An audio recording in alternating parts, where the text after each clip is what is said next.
like I always do. Okay, Miss O'Toole's going to do a quick hello because she was pretty instrumental in first semester and in assisting with just being there.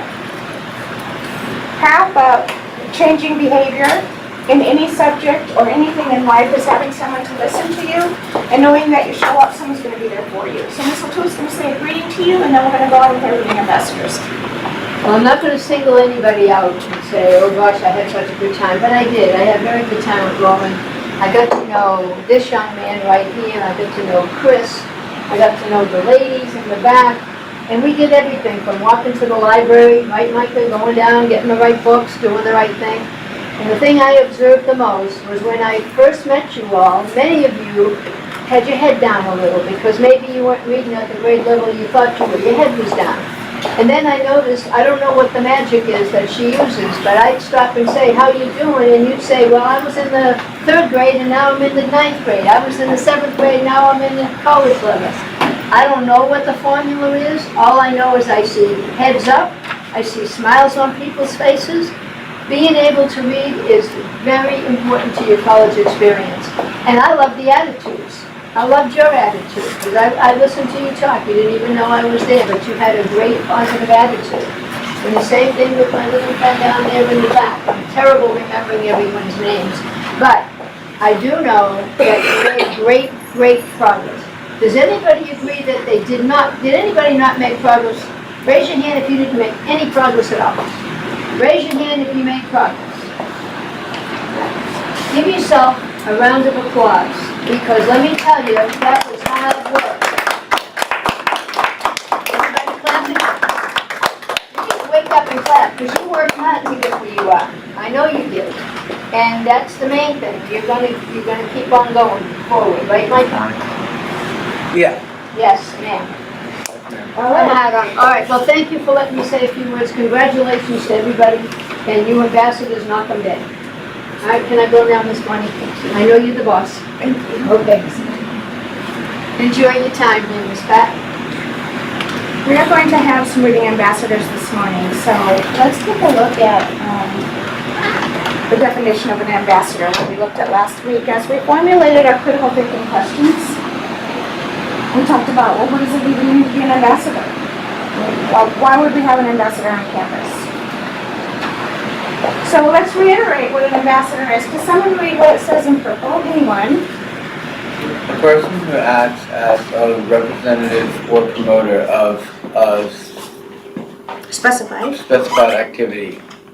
And then there's an example of a sentence in blue. Can someone read that, please? They are good ambassadors for the injustice. Industry, yeah. So, reading's not really an industry, but it's a specified activity, isn't it? Yeah.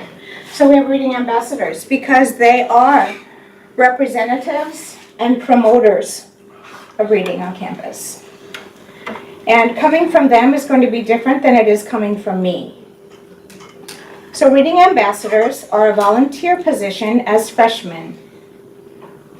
As sophomores, that can become different. If you are interested in being a reading ambassador, you do not have to be at a certain grade level. You have to be committed.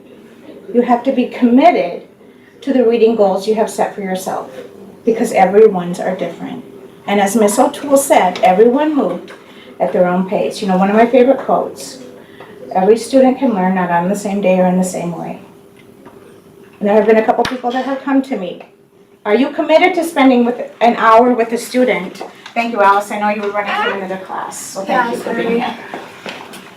Are you committed to spending an hour with a student who can't download an app, or who can't find a book, or doesn't know what a playaway is, or wants to go through all 4 rows at the library? Are you committed to that? Are you committed to go through 5 different genres while the student finally figures out that they really like autobiographies instead of a mystery and never really read that before? Reading ambassadors do that. Okay, so let's take a look at our reading ambassadors once again. So they're not in order, so Kelton Joby. Okay, Kelton. Roman Hampton. right by Michael, please, Scott.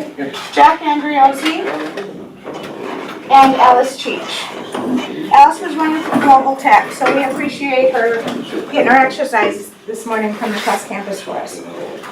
Okay, go ahead and take out your questions.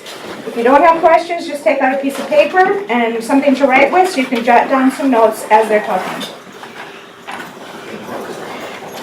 If you feel fatigued at this point, I encourage you to take a break, go get a drink of water, get some fresh air, and come back in. This is only about 40 minutes. Okay? Everyone needs something to write with, piece of paper, 3-ring binders in your backpack or underneath your chair. You just need your critical thinking questions and a piece of paper. Phones are on silent, either in your pocket, in your backpack, or elsewhere.